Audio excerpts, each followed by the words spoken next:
What do you got for Rocky's A-list here? All right.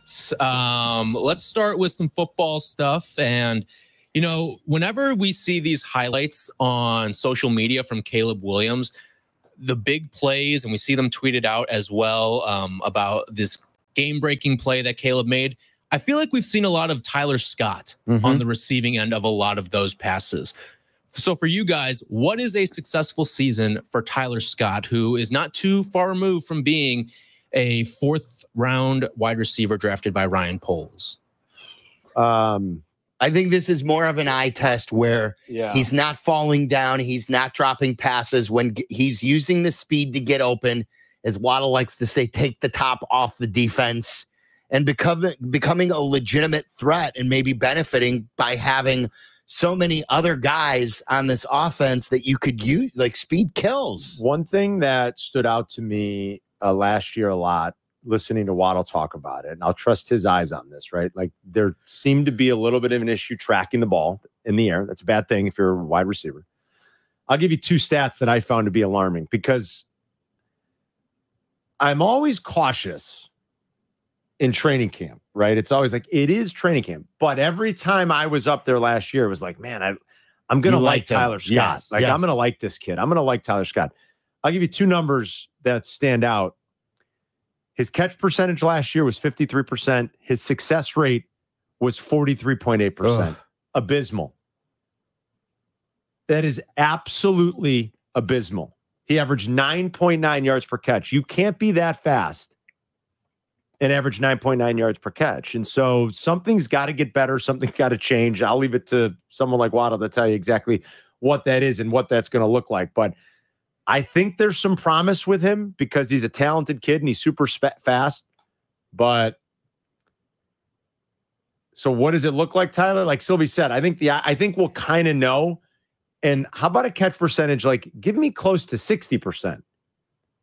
Because if you think I'll be a little bit happier. Give me a success rate, make just a shade over 50%. And I think we might say, okay, there was like something better there. What have we always said, too, is that Keenan Allen is going to miss a couple of games here and there. I mean, who knows? Maybe he'll play like 13 games and Tyler Scott will be your 3rd wide receiver for 4 of those games. Yeah. Can he make an impact in those 4 games? I think would be one of the things I'm looking for. Yeah.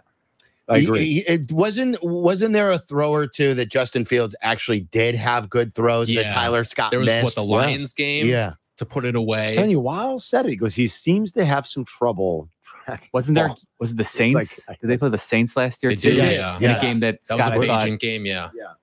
That was a Bajan game. It was Bajan, that's right. That was a Bajan game. All right. We've also seen a lot of reports on social media from a bunch of the Bears beat talking about Gervon Dexter and his offseason conditioning and just how he's looked like a different player and impacting plays in the backfield early on. Is Gervon Dexter the most important defensive player for the Chicago Bears this year? No, he's not. And I came out with my most important Bears list. You can read that at Shaw Media.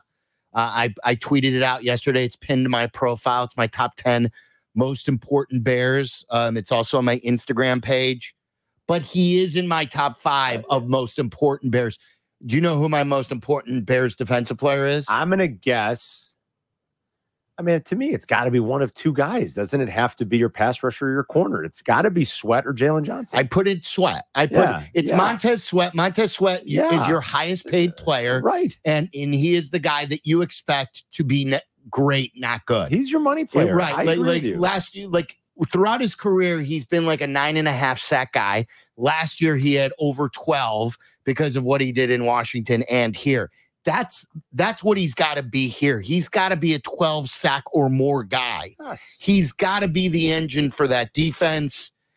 So you pay him the most. He's got to be great. I'm putting Montez Sweat as the most important defensive player, but Gervon Dexter is number 2, and then it's Jalen Johnson because I still look at the pass rush funneling everything, making it easier on everyone. Jalen Johnson's still hugely important. I think they're very deep back there, but I just think there's this huge need for pass rushers up front to still deliver for the Bears. What were they? Second worst? Second worst. They had 30 sacks. They were still second worst at sacks.